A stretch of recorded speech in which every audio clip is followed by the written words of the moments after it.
Welcome to the Soulful Success Podcast, where we're redefining what it means to live, lead, and succeed. I'm Kyle Diot, a mentor and guide for visionaries and conscious creators who are ready to bridge personal growth, spiritual depth, and practical success. Each week, I'll share honest conversations and grounded insights to help you elevate your life, not by doing more, but by becoming more of who you truly are. This is where ambition meets alignment, and where the next evolution of success begins. Welcome to Soulful Success. There's a version of life that starts to become available when you stop leaving yourself in the moments that ask the most out of you. Not because you figured it out, not because the fear is gone, but because somewhere along the way you made a decision. And that decision, quiet as it was, changed what you were available for. What I want to sit with today is what actually opens up when someone starts choosing themselves. What becomes possible and how they start to show up in who they're becoming. Something becomes available in the moment you decide to stay with yourself. Before the capacity is fully there, before the fear is gone, before you know exactly how it's going to go. There's a moment most people can point to. The moment that stayed with what was true for them instead of giving way to what was being asked. Maybe it was small. Maybe it surprised them. Maybe it didn't even feel significant at the time. Just a quiet choice. Almost unremarkable in the moment. But something on the other side of it was very different. That's the thing about this kind of decision. It rarely announces itself as a turning point. It doesn't feel like a breakthrough. It feels like a small act of staying. Staying with what you knew, what you felt was true. When everything in the pattern was asking you to leave yourself behind. And yet that's exactly where everything starts to shift. What made it possible wasn't readiness. It wasn't that the fear had disappeared or that enough self-trust had finally accumulated to act from. It was a decision. Something had tipped. Maybe you're tired enough, clear enough, ready enough that this couldn't keep going. And from that decision, something started to open. The decision itself can look different for different people. For some, it happens in their behavior immediately. They respond differently in the moment, almost before they've actually thought it through. For others, it works through rehearsal first. Visualizing themselves staying, practicing what it would feel like to honor their truth before they can actually live in it real time. Neither path is more valid than the other. Both begin in the same place. And both lead to the same door. What matters isn't how the decision moves through you. What matters is that it's made. Because the capacity, the confidence, the self-trust, none of that comes first. It comes after. It builds in the space that the decision creates. You don't wait until you're ready. You decide, and what becomes possible starts to reveal itself from there. What people discover on the other side of the decision to stay with themselves is almost never what they expected, and almost always more available than they thought. There's an assumption that keeps most people from making that decision is that the other person's response will be unmanageable, that expressing what's true will cost something they can't afford, maybe the relationship, the dynamic, the version of themselves that others have come to rely on, and that the discomfort of holding their own ground may be more than they're equipped to handle. And so the internal knowing stays quiet, not because it isn't there, it's almost always there, but because the imagined consequence of honoring it has been given more authority than it deserves. The fear that has been running the calculation, and the fear is not a neutral narrator. It tends to overestimate the threat and underestimate the person. So the yes comes out before the thought is finished. The boundary softens before it's spoken. The truth gets edited into something more palatable, something that will land without disrupting the dynamic. And the moment passes, and the internal knowing gets a little quieter. But what people actually find when they stay with themselves and speak what's true is that it's more survivable than the fear suggested. The conversation they'd been dreading, it ends. Maybe not always perfectly, maybe not always comfortably, but it ends. The relationship holds, or it reveals itself in a more honest way. And they handled what came back. They were okay. Which is something that they just didn't know yet because they had never tested it. The fear of what would happen was louder than what actually happened. That first experience is the beginning of something. Not confidence yet, it's a little too early for that, but evidence. It's a reference point that lives in the body now and not just in the mind. Something that it says, it's safe to do this. I can handle what comes back. What I was afraid of carried more weight in my imagination than it did in reality. And that's important because the fear wasn't built through thinking. It was built through experience, through years of learning that certain responses were things to manage around. You can't reason your way out of something that was built that way, but you can build your way out through new experience, through moments that offer a different kind of evidence, through finding out again and again and again in small ways that staying with yourself is survivable, that you are more capable of handling what comes back than the fear ever gave you credit for. Staying with yourself once doesn't build self-trust, but it opens the door, and the door was always closer than it seemed. So what changes when you stay with yourself isn't the other person's response. It's your relationship to your own fear. The fear that's been keeping most people expressing what's true for them isn't irrational. It's developed for a reason. Over time, you learn that certain responses, disapproval, withdrawal, conflict, disappointment, were all things to manage around, and so you managed around them. You shaped your answers to avoid them. You said yes when you meant to say no, stayed quiet when you had something to say, softened what was true so it would land more easily. Let me be clear, that wasn't weakness. That was a system that worked well enough for long enough that it became the default. A way of moving through the world that kept things stable, kept relationships intact, kept the identity you built from being disrupted. The problem isn't that the system was wrong to develop. The problem is that it's still running long after the conditions that created it have changed. And the longer that it runs unexamined, the more authority the fear accumulates. Not because the threat is growing, but because you've never tested whether it was as large as it felt. So every time you managed around the fear instead of moving through it, you sent a signal that the fear was accurate, that the thing you were avoiding really was as dangerous as it seemed.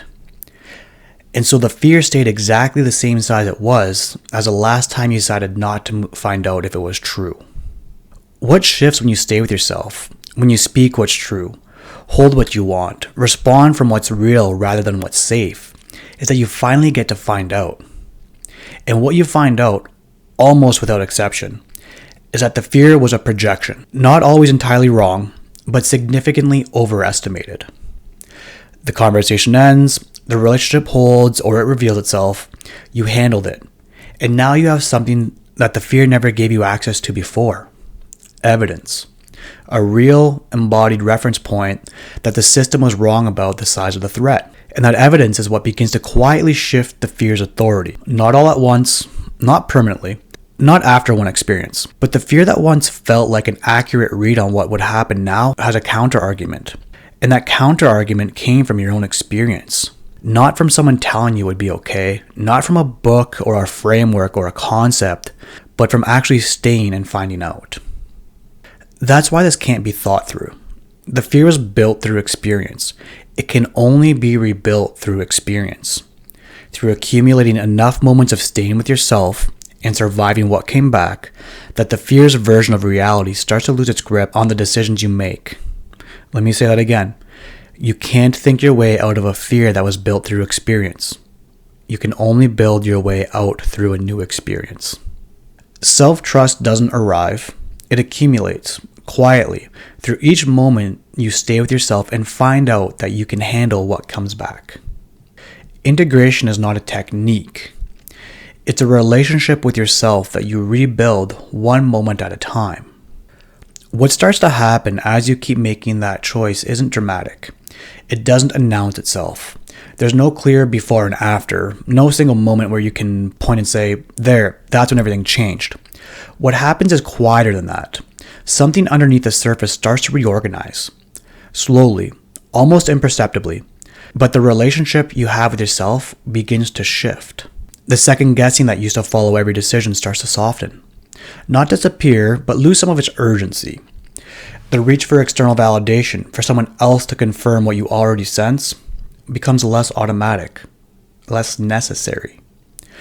You begin to find that the answers you were looking for outside were always available inside all along, and you're now just learning to look there instead first, to trust what you can find there, to act from it before you've checked whether it's going to be well received.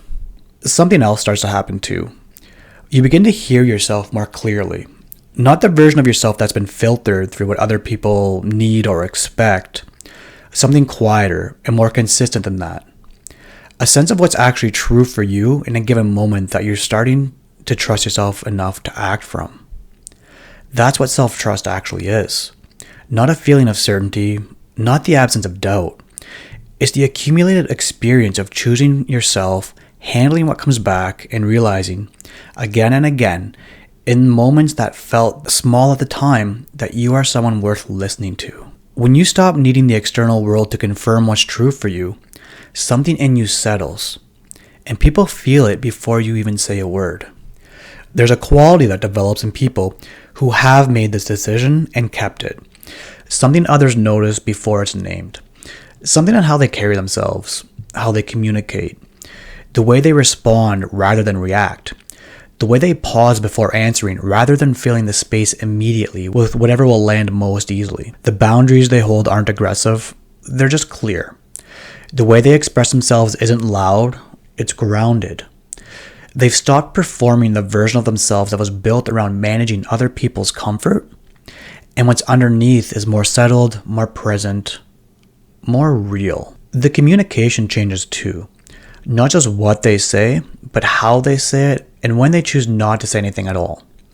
There's less editing before words come out, less monitoring of how it's landing, less adjusting mid-sentence to accommodate what they sense and what the other person needs to hear. What comes out is closer to what's actually true, and people feel the difference, even when they can't name what's shifted. Self-compassion deepens through this process as well.